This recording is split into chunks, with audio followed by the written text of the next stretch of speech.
L'Afrique, terre de diversité et de grandeur, a vu naître des armes qui ne sont pas de simples outils de guerre. Ces armes, forgées par des mains expertes, portaient en elles l'identité, la spiritualité et la bravoure de leur peuple. Aujourd'hui, partons ensemble pour un voyage unique à travers le temps. Découvrons les armes légendaires des guerriers africains, leurs histoires fascinantes, leur rôle dans la culture et leur impact durable sur l'héritage africain. 1. L'Assegai de Shaka Zulu, une invention qui a changé le destin. L'histoire militaire de l'Afrique australe ne serait pas complète sans mentionner Shaka Zulu, l'homme qui a transformé les Zoulous en une machine de guerre redoutable. À la base de cette transformation, une arme, l'Ikloa, une lance courte qu'il a lui-même conçue pour dominer ses ennemis. Avant Shaka, les Zoulous utilisaient des lances longues pour lancer à distance, une méthode efficace mais limitée. L'Ikloa, avec sa lame large et acérée, était conçu pour les combats rapprochés, obligeant les guerriers à affronter leurs ennemis directement. Shaka complétait cette arme par une discipline stricte et des formations innovantes comme la tactique de la « corne de buffle », où les troupes encerclaient leurs adversaires avec une efficacité mortelle. Exemple historique, la bataille de la rivière Blood. En 1838, les Zoulous, bien qu'en infériorité numérique, ont infligé des pertes importantes à une coalition de colombeurs grâce à la tactique de Shaka et à l'utilisation stratégique de l'Ikloa. L'Ikloa n'était pas seulement une arme de guerre. Dans certaines cérémonies, les guerriers les brandissaient pour jurer fidélité à leur chef, renforçant leur lien avec la communauté. 2. Les boucliers Zoulous, défense et identité tribale. Les boucliers Zoulous, ou Isilangu, étaient bien plus que des protections. Chaque bouclier racontait une histoire, celle d'un guerrier, d'un régiment et d'une communauté. Ces boucliers incarnaient l'unité et la fierté des Zoulous. Fabrication artisanale, les boucliers étaient fabriqués à partir de cuir de vache, trempés et travaillés pour une résistance maximale. Les couleurs des boucliers variaient, le blanc était souvent porté par les jeunes guerriers, tandis que le noir ou le brun indiquait un vétéran aguerri. Lors des cérémonies, les boucliers étaient utilisés dans des danses guerrières pour raconter les exploits des régiments.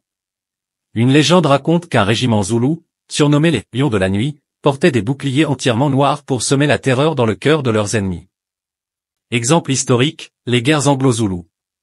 En 1879, les boucliers zoulous ont joué un rôle clé lors de la bataille d'Isandlwana, où l'armée zoulou a infligé une défaite majeure aux forces britanniques, montrant la puissance de leur discipline et de leurs équipements traditionnels. 3. La Takuba des Touaregs, l'élégance dans le désert. Dans les vastes étendues du Sahara, les Touaregs, surnommés les chevaliers du désert, brandissaient une arme à la fois redoutable et majestueuse, la Takuba. Cette épée n'était pas seulement un outil de guerre, elle était aussi un symbole de statut et de bravoure. Fabrication et symbolisme. Les lames étaient souvent fabriquées en acier importé, renforçant leur tranchant et leur durabilité. Chaque Takuba était unique, avec des gravures symbolisant la famille, les batailles ou même les croyances religieuses du porteur. Une histoire célèbre raconte qu'un chef Touareg, Alassane, a défié un envahisseur étranger dans un duel singulier, armé de sa Takuba. Sa victoire a renforcé l'unité de son peuple et est encore chantée par les griots Touaregs. 4. Les arcs et flèches des forêts d'Afrique centrale, simples mais mortels. Pour les peuples des forêts denses d'Afrique centrale, comme les Pygmées, les arcs et flèches étaient bien plus qu'un simple moyen de survie. Ces armes incarnaient l'ingéniosité et l'adaptation à leur environnement unique. Fabrication et usage, les flèches étaient enduites de poisons puissants, extraits de plantes toxiques ou de venins d'animaux. Les arcs, souvent fabriqués à partir de bois flexibles et de tendons, étaient conçus pour une précision optimale. Une légende pygmée raconte qu'un chasseur a sauvé tout un village en abattant un éléphant enragé avec une flèche empoisonnée, prouvant la puissance mortelle de cette arme simple. 5. Le bâton de combat, tradition et polyvalence. Dans de nombreuses cultures africaines, le bâton de combat n'était pas qu'un outil de guerre. Il incarnait un mode de vie, une éducation et une discipline. Bien plus qu'une arme, il était utilisé pour enseigner des valeurs essentielles telles que la bravoure, l'honneur et le respect de l'adversaire. Rôle éducatif et d'entraînement, les jeunes garçons recevaient leur premier bâton dès leur plus jeune âge, souvent vers l'âge de 6 ou 7 ans, pour commencer leur entraînement. L'utilisation du bâton était considérée comme une étape cruciale dans leur transition vers l'âge adulte. En s'entraînant, ils apprenaient non seulement à se défendre, mais aussi à maîtriser leurs forces et à développer leur patience et leur concentration. 6. L'héritage et la modernité des armes africaines. Aujourd'hui, ces armes légendaires continuent de vivre dans les récits, les musées et les traditions culturelles. Elles rappellent un passé glorieux, une créativité infinie et une résilience face aux défis. Exemple contemporain.